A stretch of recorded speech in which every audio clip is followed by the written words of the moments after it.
السلام علیکم مرتضیٰ صاحب اور ناظرین. اپالوجیز، کافی لمبی بریک ہو چکی ہے since I give the last update. میں بزی ہو گیا تھا اور مرتضیٰ صاحب بھی پاکستان گئے ہوئے تھے.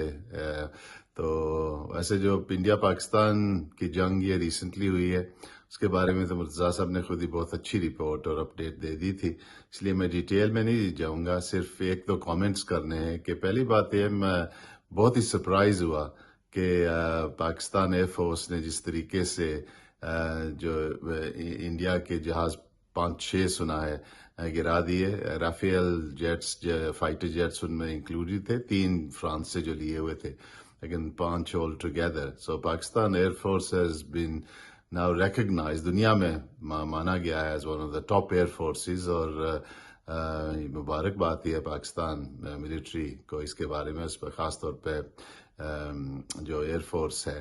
تو جنرلی پاکستان کی رسپانس جو ہے بہت ہی اسٹرانگ ہوئی ہے اور I think India has been really surprise. ویسے انڈین میڈیا تو حد ہی کرافٹس کر رہے تھے اس دفعہ. میں نے کافی کلوزلی ان کو بھی فالو کیا اور پاکستانی میڈیا کو بھی. تو جتنا بکواس انڈین میڈیا سے نکلا ہے اتنا میں کبھی نہیں سنا. ایون یہ یوکرین وار، غازہ وغیرہ کے بارے میں جو چیزیں ہوتی رہی ہیں، never come across such naan sense.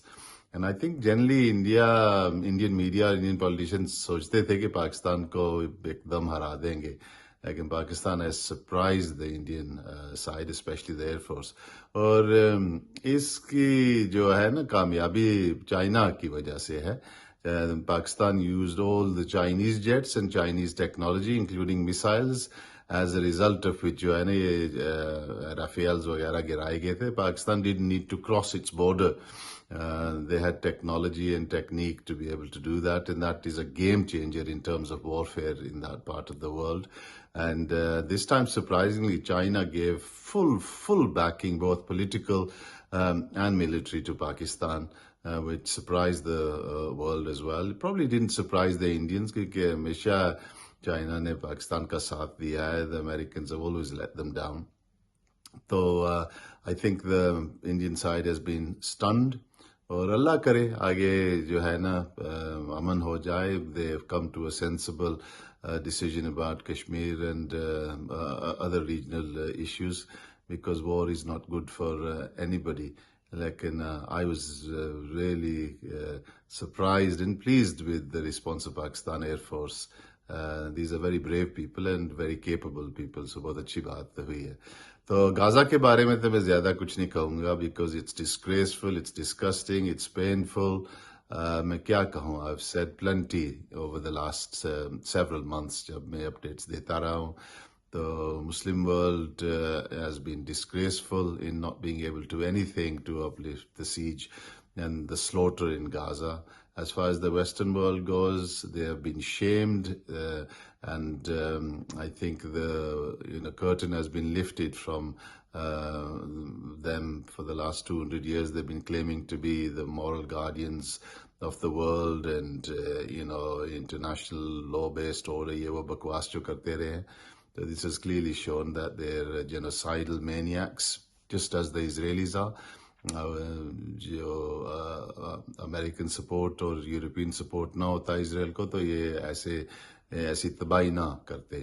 So I feel sorry for the Palestinians, لیکن آئی ایم سوری، میں نے تو شروع سے کہہ دیا تھا کہ دے ہیو نو بیکرز. یہ جو گلف اسٹیٹس ہیں، ان نے جو ٹریلینز ٹرمپ کو دیے تھے ریسنٹلی، اور کسی نے فلسطین کا نام ہی نہیں لیا اس میں، جس سے پتہ چلتا ہے کہ there is nobody who is going to stand up for them. اور ایک یہ مسئلہ ہے کہ لوگ سوچتے ہیں کہ اتنے پیسے کیوں ٹرمپ کو دیے ہیں. یہ اپنی پروٹیکشن کے لیے دیے ہیں. ایک تو آئی ڈونٹ تھنک کہ گلف اسٹیٹس چاہتے ہیں کہ ایران پہ اٹیک ہو. اسرائیل تو ڈیسپریٹلی چاہتا ہے کہ ایران پہ اٹیک ہو اور امریکہ کو فورس کیا جائے. اور جو اسرائیلی لابی واشنگٹن میں ہے بہت ہی اسٹرانگ ہے. both the Senate and Congress are both totally by AIPAC, the Zionist lobby. تو Trump is under immense pressure to attack Iran, لیکن وہ نہیں کرنا چاہتا. اور ایک وجہ جو پیسے دیے یہ بھی ہے کہ ٹرمپ کو خریدا جائے تاکہ وہ اٹیک نہ کرے، اسرائیلی پریشر ذرا ہینڈل کر سکے. تو دیکھتے ہیں. I don't think he will attack because that would destroy the whole world economy. تو دیکھتے ہیں کہ کیا ہوتا ہے. سو ابھی چلتے ہیں یوکرین کی طرف، بیکاز وہ بہت خطرناک سچویشن میں بھی چلی گیا. پہلے تو ٹرمپ کہتا تھا کہ الیکشن سے پہلے کہ میں ایک دن میں ایسا ہی جو ہے نا پیس ٹریٹی کروا دوں گا، لیکن that was nonsense and he always speaks a lot of nonsense. تو یہ ویسے جو ہمیں سمجھنی چاہیے کہ why was speaking like that. یہ لوگ سوچ رہے تھے کہ جو رشیا کو ہے نا چائنا سے سیپریٹ کر لیں گے، انہیں دلاسے دے کے اور اچھی اچھی باتیں کر کے تو سیپریٹ کر لیں اور پھر چائنا پہ اٹیک کریں گے، economic and military and as well as in the Middle East as well. لیکن Putin has built a strong relationship with Xi Jinping and China over the last 10 years, and he's not stupid. He knows the direction he wants to take his country. تو وہ امریکی meditation کیوں لے؟ They won the war. I mean, the Russians had won the war a long time ago. They had taken the important part of eastern Ukraine, اور ابھی آہستہ آہستہ وہ لے رہے ہیں جو دوسرے حصے ہیں. So that is a lot of nonsense. تو باقی ریسنٹلی آپ نے دیکھا کہ even Trump is saying nasty things about Putin کہ از گوئنگ کریزی. وہ اتنا بیوقوف ہے کہ اس کو سمجھ نہیں آ رہی کہ کیوں پیوٹن یہ جو ڈرونز وغیرہ اٹیک اس نے کیے تھے ریسنٹلی. کیونکہ کرسک ایریا میں جب پیوٹن گیا تھا تو یوکرین نے بہت بڑا ڈرون اٹیک کیا تھا جس میں پیوٹن کا ہیلی کاپٹر خود اٹیک پہ آ گیا تھا. So can you imagine if Trump's helicopter was attacked by a foreign power, what the Americans would do? تو اس کے بعد پھر جو ہے نا رشینز نے بہت بڑا اٹیک کیا یوکرین پہ، اور ٹرمپ کہنے لگا کہ کریزی ہو گیا Putin. No, he had to do that. اس کے بعد یہ ریسنٹلی اسٹریٹجک بامبرز جو تباہ کیے ہیں یوکرین نے جا کے، this is totally against international law, because یہ جو اسٹریٹجک بامبرز رشیا کے یا امریکہ کے B-52 وغیرہ یہ اوپن ایریا میں ہونے چاہیے. That is part of international law, they can't hide those. تو رشیا نے اوپنلی رکھے ہوئے تھے، اور جس طریقے سے یہ ڈرونز استعمال کیے ہیں یوکرین نے، اٹ از کوائٹ ڈسگریسفل. اور یہ ہو ہی نہیں سکتا کہ CIA اور MI6 UK کی نہ انوالو ہو اس میں، شاید موساد بھی. تو بہت سارے کامنٹیٹرز یہ کہہ رہے ہیں. سو مسئلہ یہ ہے کہ اگر یوکرین نے امریکہ کو انفارم کیا ہوا تھا اٹیک کریں گے، دیٹ از اگینسٹ انٹرنیشنل لا، اور this can easily lead to World War III because Russia has the right to respond now because this was an attack on one of their strategic assets. تو اگر Trump کو نہیں تھا پتہ، نہیں تھی اطلاع، تو پھر بھی سوچنا چاہیے this is the most important president, most powerful president of America, and he doesn't know. So that means CIA is not telling him. That means he is not in control at all. سو یہ سب جو scenarios develop ہو رہے ہیں بہت ہی dangerous ہیں. تو پہلے تو میں سوچتا تھا کہ شاید ٹرمپ آئے اور یوکرین کی جنگ ٹھنڈی ہو جائے اور آہستہ آہستہ اللہ کرے اور بھی مسئلے حل ہو جائیں، لیکن اٹ سیمز کہ Trump has got no idea, he is not in control and others are still running the show. حقیقت ہے کہ جو سینٹ اور کانگریس ہے وہ تو فارن لابیز نے خریدی ہوئی ہے، including the Europeans and the Israeli lobby. And Britain in particular is very aggressive. جو رشیا کے ساتھ ان کی تو 1840s سے جنگ چل رہی ہے. دا بگ گیم جیسے کہتے تھے جب برٹش امپائر ہوتا تھا اور انڈیا پہ کنٹرول برطانیہ کی ہوتی تھی، اس وقت سے رشیا کو جو ہے نا برطانیہ ہیٹ کرتا ہے. تو پھر آٹومن کے مسئلے میں بھی برطانیہ اور فرانس آگے تھے. So Russia has been hated by the Europeans for a long time, اور رشیا کو یہ پتا ہے کہ ایک نہ ایک دن آخر میں بڑی جنگ ان کے ساتھ ہوگی، اور پیوٹن اس کی تیاری کر رہا ہے. یوکرین کی جنگ اس کے لیے چھوٹی سی ہے، and is using his soldiers wisely, not getting them killed, لیکن is taking territory and winning. So یہ مسئلہ بہت ہی ڈینجرس ہے. کل پرسوں ہمارے UK کے پرائم منسٹر نے بھی کہہ دیا ہے کہ برٹن شوڈ پریپیئر فار وار.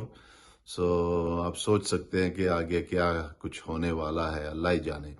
تو it's a very very dangerous situation.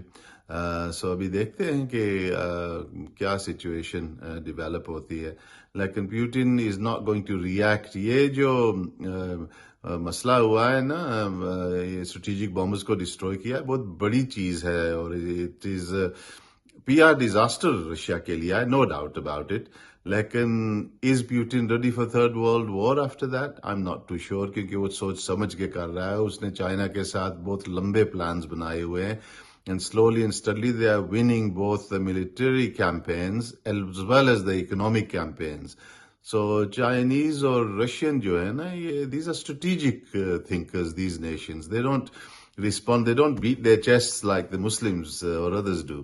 They think long term. تو دیکھتے ہیں آگے کیا آتا ہے. لیکن economically America is in a total mess. یہ جو tariffs وغیرہ کا مسئلہ ہوا تھا, China has clearly won that war and they have the upper hand.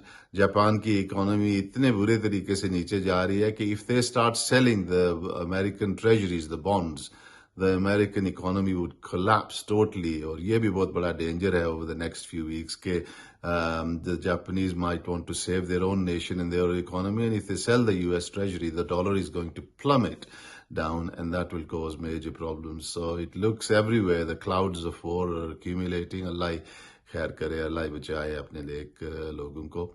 So I think I've given sufficient coverage. Middle East pe dobara next time update dunga inshallah. Until next time, assalamu alaikum.